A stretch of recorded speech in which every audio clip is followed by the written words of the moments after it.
Hey there, everyone. Welcome back to English as a Second Language. I'm David, and I'm absolutely thrilled that you've decided to spend some time with me today. You know, there's nothing I love more than helping you guys improve your English and reach your goals. Today, we're diving into our IELTS series, and I have to tell you, this is one of my favorite topics to discuss. We're going to explore how to describe your dream job, IELTS Speaking Part 2. This is such an important topic because describing your dream job is something that comes up not just in IELTS, but in real job interviews, casual conversations, and when you're planning your future. Now, before we get started, I want to let you know that my good friend Tom is going to join us at the end of today's episode. He'll be reviewing some really useful vocabulary that we'll cover during our discussion. Tom has this amazing way of making vocabulary stick in your mind. So definitely stay tuned for that part. But first, let me ask you something. Have you ever been in that situation where someone asks you, "What's your dream job?" and you just freeze? You know you have ideas, you know what you want, but somehow when you try to express it in English, the words just don't come out right. Or maybe they come out, but they sound boring or too simple. Well, you're definitely not alone. Last week, I was working with a student named Lisa who was preparing for her IELTS exam. She's incredibly smart, she has clear career goals, and her English is actually quite good. But when I gave her the classic IELTS cue card that said, "Describe your ideal job," she looked at me with panic in her eyes. She started with something like, "My dream job is, I want to be a teacher. Teaching is good. I like children." And then she just stopped.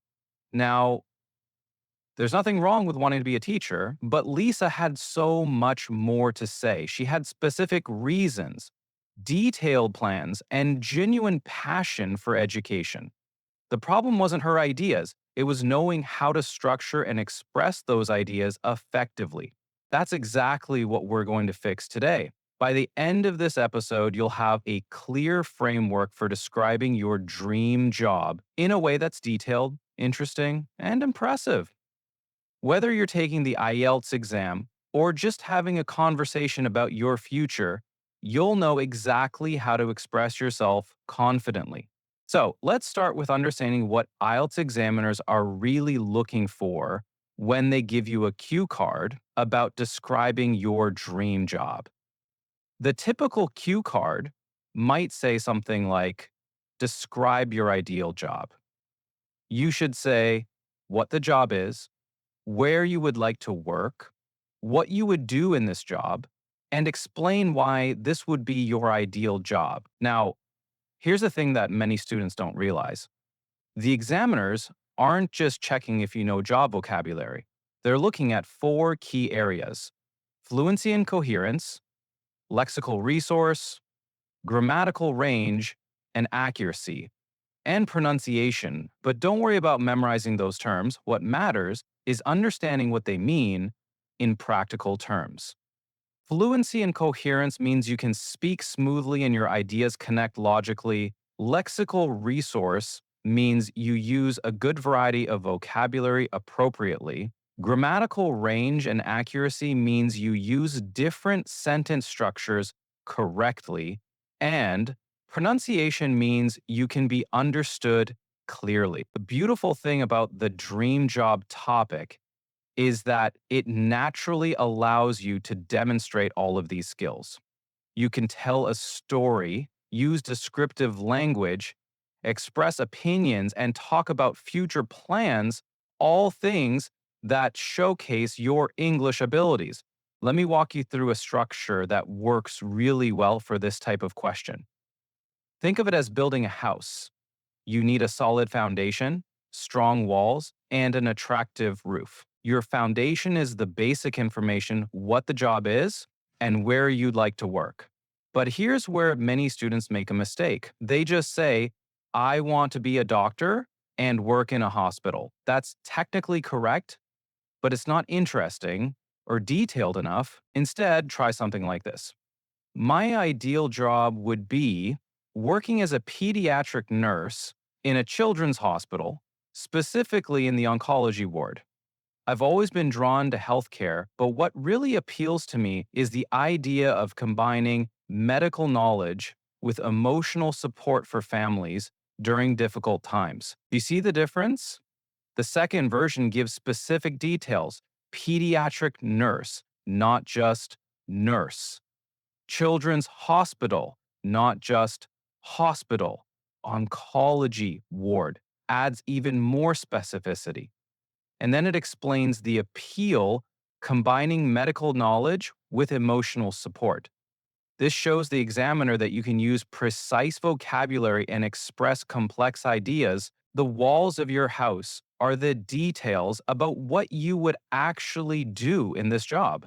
This is where you can really show off your vocabulary and your ability to describe processes and responsibilities. But again, avoid being too general. Instead of saying, I would help patients, try something like, in this role, I would be responsible for monitoring patients' vital signs, administering medications, and coordinating with doctors about treatment plans.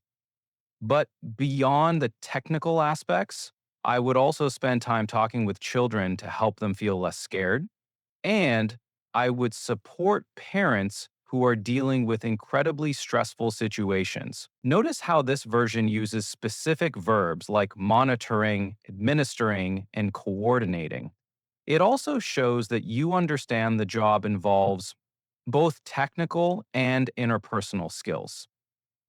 The phrase beyond the technical aspects is a great way to transition between different types of responsibilities. The roof of your house, the part that really makes it complete, is explaining why this would be your ideal job. This is your chance to show personality, values, and motivation. It's also where you can use more emotional and descriptive language. You might say something like, this would be my ideal job because it would allow me to make a meaningful difference in people's lives during some of their most challenging moments. I find it incredibly fulfilling to think that my work could help ease someone's pain or bring comfort to a worried parent. Plus, the medical field is constantly evolving, so I would always be learning new things and facing new challenges. This explanation uses phrases like meaningful difference, challenging moments, incredibly fulfilling, all great vocabulary for expressing personal values and motivations. It also mentions continuous learning and challenges, which shows you're thinking about long term career satisfaction. Now, let me share a really important tip that can make your answer much more engaging and memorable. Use the power of storytelling. Instead of just listing facts about your dream job, weave in a brief story or example that illustrates why you're passionate about it. For instance, you could say, I first realized I wanted to work in pediatric oncology, nursing, when I was volunteering at a local hospital during my university years. I met a 7-year-old girl named Emma who was receiving chemotherapy treatments. Despite everything she was going through, she would always greet me with the biggest smile and ask about my day. Her nurse, Sarah, had this incredible ability to make Emma laugh even during the most difficult procedures. Watching Sarah work made me realize that this is exactly the kind of impact I want to have, using both medical skills and human compassion to help children and their families navigate through tough times. This kind of story does several things. First, it makes your answer more interesting and memorable. Second, it shows that your career choice is based on real experience, not just abstract ideas. Third, it demonstrates your ability to narrate events in English, which is a valuable skill. And fourth, it allows you to use past tense, present tense, and future tense naturally within your response. But what if you don't have a dramatic story like that? Don't worry, your story can be much simpler. Maybe you were inspired by a teacher or you discovered your passion through a book you read, or you realized your interest through a part time job. The key is to make it personal and genuine. Let me give you another example, this time for someone who wants to work in environmental conservation. My interest in environmental science really started when I was a teenager, and I noticed that the small forest near my childhood home was being cut down for development. I remember feeling this sense of urgency, like I needed to do something to protect the natural world. That experience made me realize that I want to dedicate my career to conservation efforts, specifically working as a marine biologist studying coral reef ecosystems. Again, this shows personal motivation and connects past experience to future goals. It uses vocabulary like sense of urgency, dedicate my career, and conservation efforts, all great phrases for talking about environmental work. Now, let's talk about some common challenges students face with this topic and how to overcome them. One challenge is being too vague or general. Remember, specificity is your friend. Instead of business, say international marketing. Instead of helping people, say providing financial advice to help families plan for retirement. The more specific you are, the more impressive your vocabulary sounds. Another challenge is running out of things to say. If you're worried about this, prepare some supporting details in advance. Think about the skills required for your dream job, the kind of training you'd need, the work environment you prefer, or the impact you hope to make. Having these ideas ready will help you expand on any part of your answer. A third challenge is sounding too rehearsed. Yes, you should prepare, but you also want to sound natural and spontaneous. Practice your answer, but don't memorize it word for word. Instead, memorize key phrases and ideas that you can adapt depending on exactly how the question is asked. I also want to address something that worries many students. What if my dream job sounds boring or ordinary? Listen, there are no boring jobs, only boring ways of describing them. Every job has interesting aspects if you dig deep enough. Let's say your dream job is accounting. You might think, how can I make accounting sound exciting? Well, you could talk about how you love solving complex puzzles and finding solutions when numbers don't add up.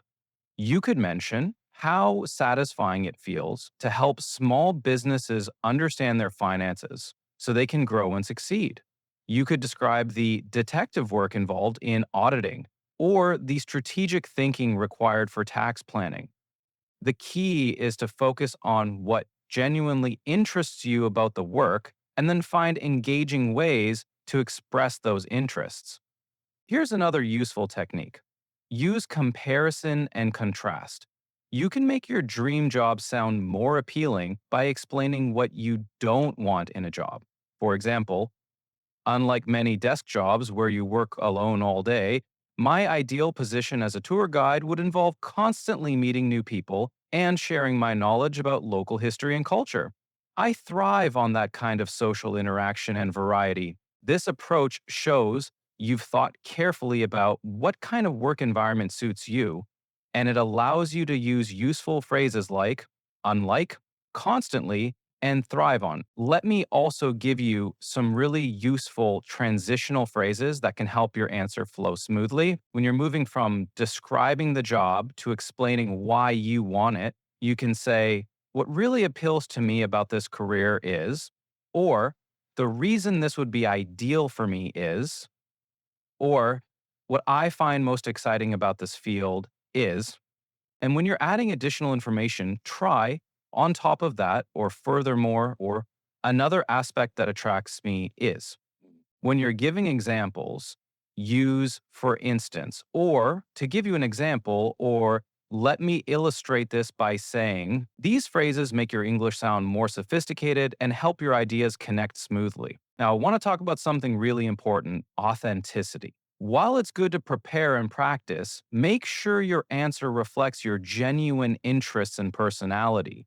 Examiners can usually tell when someone is giving a generic prepared answer versus when someone is speaking from the heart about something they really care about. If you're genuinely excited about your dream job, that enthusiasm will come through in your voice, your body language, and your choice of words.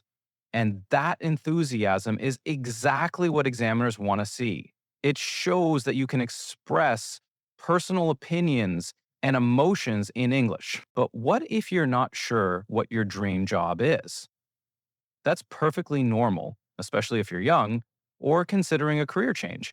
In that case, you can talk about the type of work environment or the kind of impact you'd like to have rather than a specific job title. For example, I'm still exploring different career options, but I know that my ideal job would involve creativity and problem solving.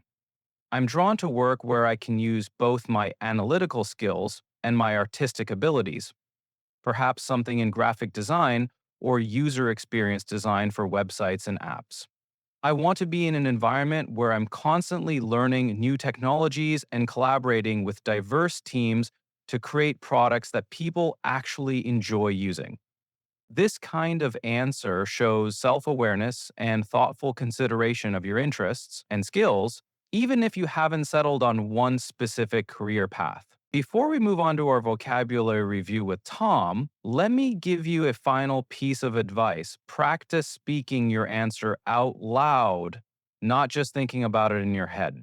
The physical act of speaking helps you identify areas where you might stumble or need smoother transitions. Record yourself if possible, and listen back to check your pronunciation and fluency. Also, don't forget that in IELTS Speaking Part 2, you have 1 minute to prepare and should speak for 2 minutes. Use that preparation time wisely. Jot down key points and vocabulary you want to include, but don't try to write out full sentences. Now, before I wrap up my part of today's episode, let me quickly ask you a few questions to help you think about what we've discussed. First, can you think of three specific details about your dream job that would make your description more interesting than just saying the job title? Second, do you have a personal story or experience that explains why you're interested in this particular career? Even a small story can make your answer much more engaging. Third, what skills or qualities do you have that would make you good at your dream job? This is great material to include in your response. And finally, how would your dream job allow you to make a difference or have an impact? This kind of deeper motivation really impresses examiners. All right, I'm going to hand things over to my friend Tom now, who's going to review some key vocabulary from today's discussion. Tom, take it away. Hey everyone, it's Tom here, and I'm excited to go through some fantastic vocabulary from today's episode with you. David covered so much useful language, and I want to make sure you really understand these key words and phrases. Let's start with something David mentioned when he was talking about making your job description more specific. He used the word pediatric when describing a pediatric nurse. Pediatric means relating to the medical care of children. So instead of just saying nurse, you can say pediatric nurse to show you work specifically with children. For example, she decided to specialize in pediatric medicine because she loves working with young patients. Let's practice that together. Repeat after me. She decided to specialize in pediatric medicine because she loves working with young patients. One more time. She decided to specialize in pediatric medicine because she loves working with young patients. Great. Now, when David was explaining how to make your answer more engaging, he talked about having a sense of urgency about environmental issues. Sense of urgency means feeling that something needs to be done quickly or immediately. It's that feeling when you know action is needed right away. For example, the manager felt a sense of urgency when she realized the project deadline was tomorrow. Let's say that together. The manager felt a sense of urgency when she realized the project deadline was tomorrow. And again, the manager felt a sense of urgency when she realized the project deadline was tomorrow. Perfect. Moving on. David used a wonderful phrase when talking about job satisfaction, and he said someone could thrive on social interaction. Thrive on means to enjoy something very much and become successful because of it. It's stronger than just like. It means you really flourish when you have that thing. For example, Mark thrives on challenges and always volunteers for the most difficult projects. Once more, Mark thrives on challenges and always volunteers for the most difficult projects. Excellent. Here's another great one. When David was discussing different aspects of a job, he mentioned going beyond the technical aspects. Beyond in this context means more than or in addition to something. It's a sophisticated way to say you're talking about additional elements. For example, beyond her excellent grades, Maria also demonstrated strong leadership skills. And repeat. Beyond her excellent grades, Maria also demonstrated strong leadership skills. Wonderful. Finally, let's look at the word fulfilling, which David used when talking about meaningful work. Fulfilling means giving you a feeling of satisfaction and happiness because you're doing something worthwhile. It's that deep satisfaction you get from work that matters to you. For example, teaching can be challenging, but Sarah finds it incredibly fulfilling to help students learn. Together now, teaching can be challenging, but Sarah finds it incredibly fulfilling to help students learn. One last time, teaching can be challenging, but Sarah finds it incredibly fulfilling to help students learn. That was fantastic. Those are 5 really powerful words that can make your English sound more sophisticated and natural. Practice using them in your own sentences about your dream job. Thanks so much, Tom. Those vocabulary explanations were absolutely perfect. I know our listeners really appreciate the way you break things down. Well, everyone, that brings us to the end of today's episode on describing your dream job for IELTS Speaking Part 2. I hope you're feeling more confident about tackling this topic now. Remember, the key is to be specific, personal, and enthusiastic. Use stories, examples, and detailed descriptions to make your answer memorable and engaging. Your dream job description should showcase not just your vocabulary, but your personality, values, and genuine interests.